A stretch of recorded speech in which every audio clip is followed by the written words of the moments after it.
I'd like to turn now to the object which is the main point of this talk, the helix.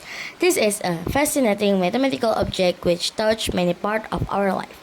Movement, the natural world, the manufactural world, and our genetic makeup are all connected to the shape of helix. A helix is a type of three-dimensional curve that goes around a central cylindrical shape in form of a spiral, like a corkscrew or a spiral staircase. The helix is very popular shape in nature because it is very compact. In fact, helixes are sometimes referred to as nature's space saver. In architecture too, the helix shape of a spiral staircase is an attractive option in buildings where space is very restricted. The most renowned tool of helix is probably the double helix of DNA, or deoxyribonucleic acid. DNA is made of two helices that curve around each other, a bit like a twist ladder. DNA contains the genetic information or code that determine the development and function of all known living things.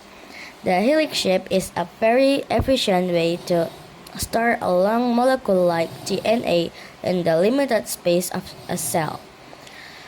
There are different types of helix. Helix can twist clockwise, right-handed or anti-clockwise, left-handed.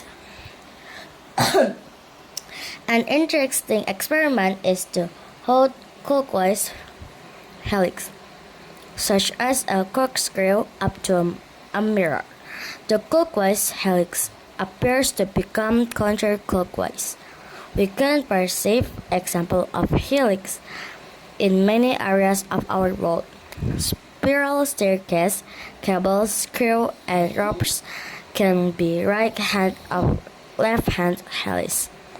A helix that goes around a cone is called a conical helix. Examples of conical helix are screw or the famous spiral ramp designed by the architect Frank Lloyd Wright in the Guggenheim Museum in New York. Helixes are also prevalent in the natural world. The horns of certain animals, pharaohs, seashells, and the structure of plants, flowers, and leaves can all contain helix. The human umbilical cord is in fact a triple helix. With the discovery that the helix is the shape of the DNA molecule, it is not surprising that the helix is found in so many areas. It's one of the most natural shapes in nature. Let's turn our attention now to the mathematical description of helix.